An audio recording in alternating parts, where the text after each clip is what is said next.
Ça date que les leaks existent. Il y en a certains qui ont ruiné des sorties d'albums et d'autres ont permis à des artistes de devenir vraiment populaires. Des hackers sont devenus riches grâce à ça, mais d'autres font ça juste pour la passion. Mais au final, c'est quoi un leak? Depuis quand ça existe et pourquoi certains se vendent à plusieurs milliers de dollars?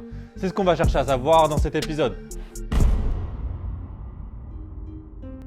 Quelques jours avant la sortie de l'album des Beatles, A Hard Day's Night, une radio new-yorkaise passe à l'antenne un exemplaire qu'elle a réussi à obtenir.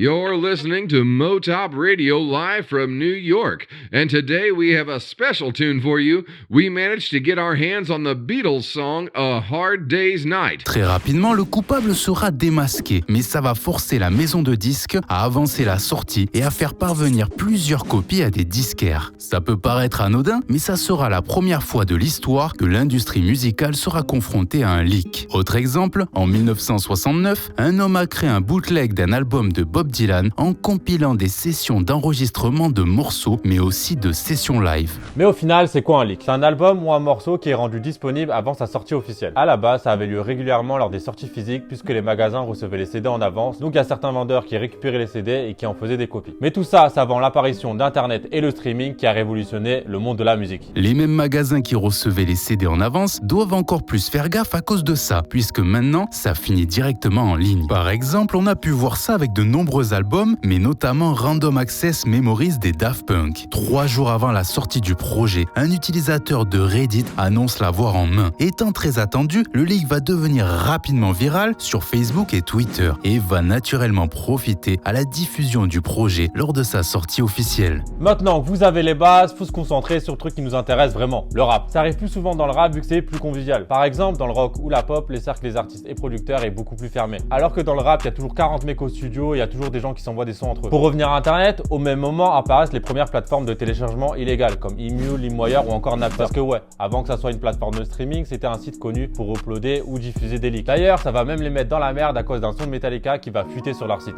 En 2000, un morceau encore incomplet va être diffusé à la radio, ce qui va énerver le groupe qui va remonter la trace du leak jusqu'à Napster. Ils vont évidemment porter plainte contre Napster, ce qui va signifier la fin de l'entreprise. En plus de payer 10 millions de dollars de dédommagement, tous les comptes ayant téléchargé le morceau vont être supprimés, ce qui représente plus de 300 000 comptes. Et comme si ça ne suffisait pas, d'autres labels, et notamment Dr. Dre, vont également porter plainte contre eux. Donc 240 000 comptes supplémentaires vont être supprimés. Bref, c'est la fin de Napster. Mais ces plateformes ont aussi eu du positif parce qu'elles ont permis à des artistes comme Soulja Boy d'exploser sur Internet. Pour promouvoir le son Crank That, il avait mis en ligne son morceau en changeant le nom pour y mettre des artistes tendance comme Lil Wayne. Donc si à cette époque tu utilisais ces plateformes et que tu voulais écouter le dernier 50 Cent, il y avait de fortes chances que tu tombes sur le son de Soulja Boy. Mais sinon, revenons à notre époque. Que ça soit le monde, les US ou encore nous, on écoute tous notre musique en streaming. Donc on va pas commencer à compter le nombre de leaks dans le rap, sinon on finira jamais. Mais le problème dans ça, c'est que c'est devenu trop facile d'en trouver. Il suffit de taper SCH Poliakov pour trouver une vidéo de lui bien sombre dans une cave en train de faire du son à Marseille. Et il y a aucun artiste qui peut échapper à ça. Que ça soit Eminem, Kendrick Lamar ou encore Young Thug. Mais comment parler de leaks sans parler du GOAT, l'un des artistes les plus influents de notre génération, Playboi Carti. L'artiste qui a plus de leaks que de morceaux sortis officiellement.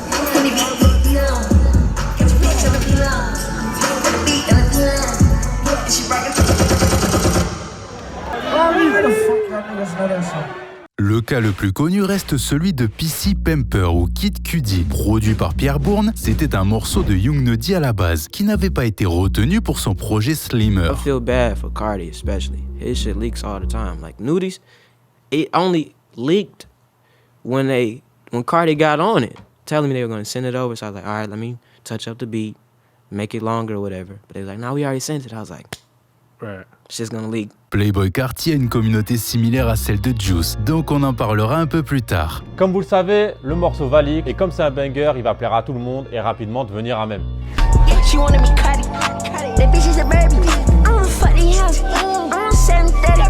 Un jour, un lycéen en avait marre d'attendre qu'il sorte officiellement, donc il va récupérer le morceau et le mettre sur Spotify.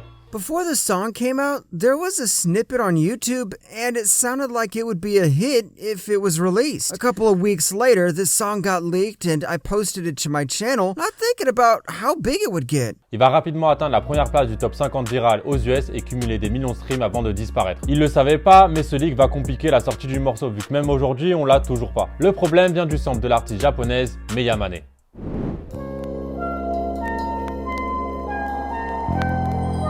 D'après Pierre, le fait que le morceau ait leak ne lui a pas plu et donc elle a pas donné son autorisation pour qu'il sorte officiellement. Les gens l'ont tellement saoulé avec ce morceau qu'il a décidé de le faire sur une nouvelle prod. C'est lourd, mais vas-y, c'est pas le vrai Kid Cudi.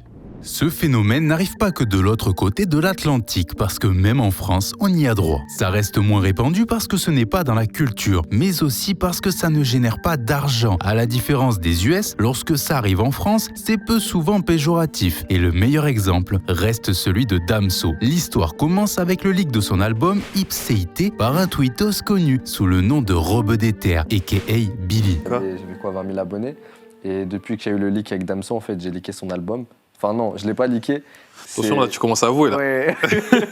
10 jours avant la sortie officielle, Billy met en avant un leak de l'album ultra attendu et ça buzz complètement sur Twitter. Les mêmes s'enchaînent, Ipséité finit en tendance, ce qui offrira un disque d'or en première semaine pour le rappeur. Robe d'Éther. Robe d'Éther.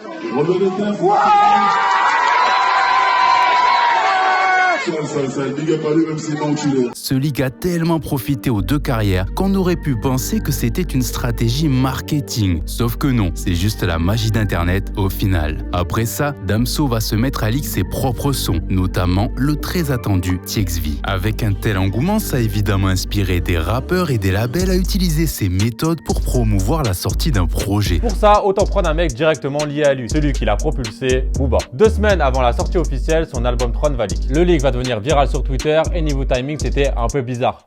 Parce qu'il achète des ventes, Mais toi, on t'a demandé, frère. Oh, frère, ça où? Le leak va devenir viral sur Twitter et niveau timing, c'est un peu bizarre parce que ça a eu lieu la veille de l'annonce de l'un de ses plus gros concerts. Booba va évidemment en rigoler, en jouer, même faire croire à un double album. Dans tous les cas, ça continue de parler de son projet et de son concert. Bref, au final, l'album va être certifié diamant, donc pas mal pour un album qui a leak avant sa sortie. Aujourd'hui en France, on commence à voir apparaître quelques comptes dédiés au leak, mais rien de bien méchant. Un peu comme les sites. De la même manière que les sites de téléchargement ou de streaming illégal se sont démocratisés, ceux des leaks aussi. Dans ces listes de sites, on retrouve les plus connus comme Leaked.is ou Kingdom Leaks, qui a maintenant disparu. Sans oublier de mentionner Reddit, qui joue un rôle majeur dans la popularisation des leaks, à travers des subreddits dédiés aux artistes, leaks et autres. La majorité de ces sites sont des forums qui vivent principalement grâce aux dons de la communauté, qui permet de rémunérer les gérants, mais aussi de financer les futurs sites, car ils sont souvent éphémères. Dessus, on y retrouve des extraits, des discussions, des leaks, mais aussi des group buy, sections dont on peut avoir accès uniquement en créant un compte pour participer à l'écosystème. Au-delà d'être de véritables plateformes d'échange communautaires, elles sont à l'origine ou favorisent un business très rentable qui est la vente de leaks. Ces ventes atteignant des sommes astronomiques à 5 chiffres, il naît beaucoup de group buy. Un group buy est une vente aux enchères d'un leak via Discord à une communauté. Cette communauté doit atteindre un certain montant fixé par le vendeur pour qu'il diffuse le leak publiquement. Mais pour mieux comprendre comment ça fonctionne, le meilleur moyen reste de le vivre, d'infiltrer un réseau.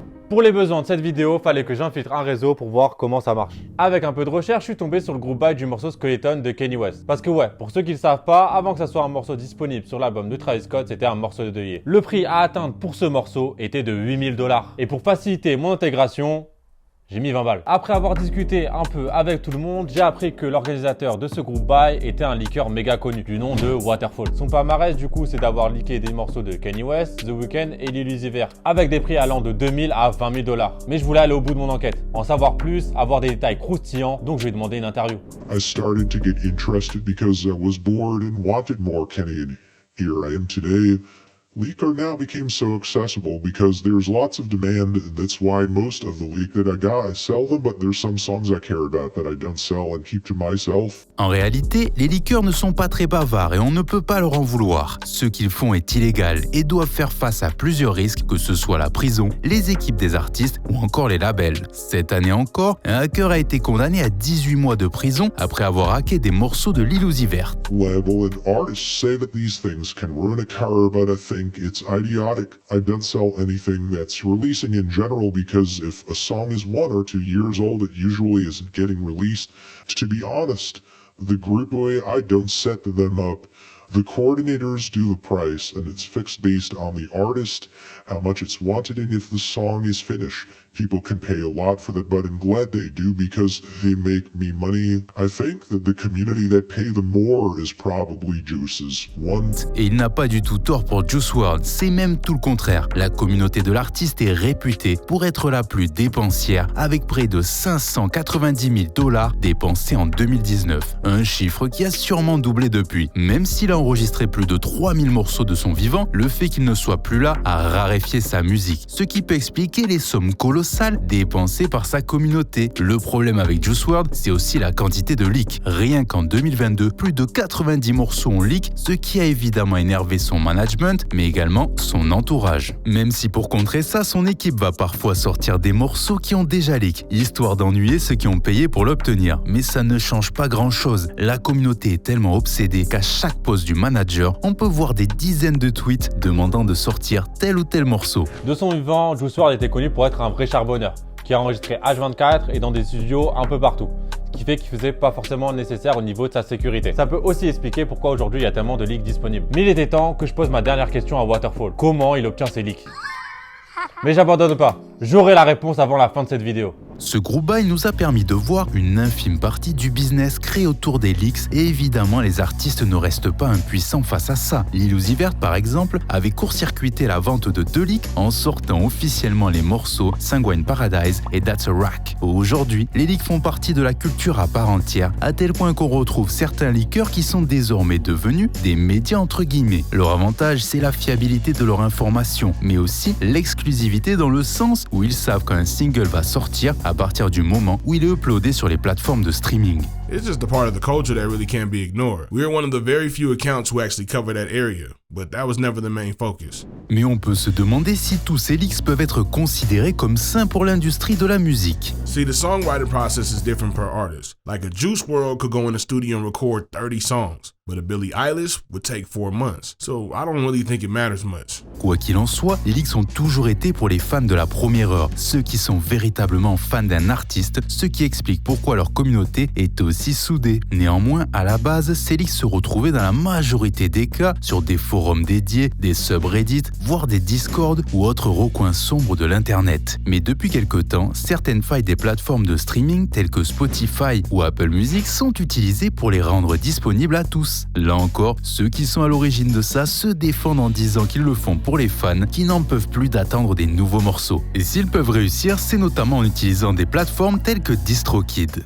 Et ce DistroKid, je suis aux galeries, je comme des designers. Pour les artistes indépendants, c'est un moyen pour mettre sa musique en ligne en payant quoi? 20 balles par an? Le problème, c'est que ça détecte pas les copyrights. Donc le morceau peut rester en ligne un bon moment avant que l'artiste ou son équipe s'en aperçoivent. C'est exactement ce qui s'est passé avec Kid Cudi, Playboi Carti. En France, on a eu plus ou moins pareil avec Kaneki Karchi. Pour ceux qui savent pas, il s'amusait à uploader ses morceaux sur le profil d'autres artistes pour générer des streams. On a beaucoup parlé des leaks, de comment ça marche, combien ça rapportait, mais finalement, qui est impacté par ça? En premier, il y a évidemment les artistes. Ces morceaux, ils étaient pas destinés à sortir, donc forcément, ça les fait chier. Surtout que les leaks ont lieu souvent avant une sortie d'album. Quand c'est 1 ou 2 morceaux, ça peut aller, mais quand c'est tout un album, ça peut devenir réellement compliqué. À cause de ça, la sortie peut être retardée car l'artiste doit refaire certains morceaux, et quand c'est tout l'album, la sortie peut être carrément annulée. Dans tous les cas, c'est des mois et des mois de travail de l'artiste qui sont ruinés parce que les fans sont impatients. Un peu comme dans le cas de Playboi Carti. En 2019, il a été recensé que 67% des morceaux de Playboi Carti disponibles sur Genius sont des leaks, ce qui signifie que l'artiste a plus de morceaux leaks que de morceaux officiels. Mais surtout, on parle seulement de ceux dont les paroles ont été rentrées dans Genius, c'est-à-dire seulement une partie. À ce rythme-là, on peut se demander si l'artiste leak sa propre musique. For example, I know that Cardi doesn't, but other artists do. I've heard many stories of major artists doing it, but you would never assume the people who are doing it.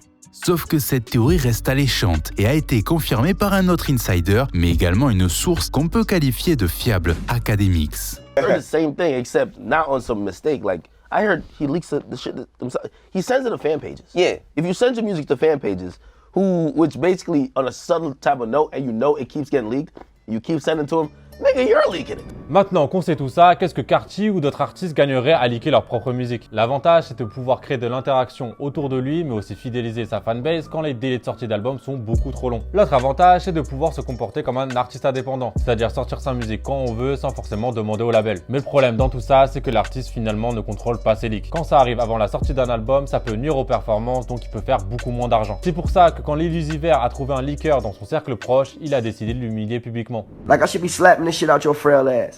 Stand up.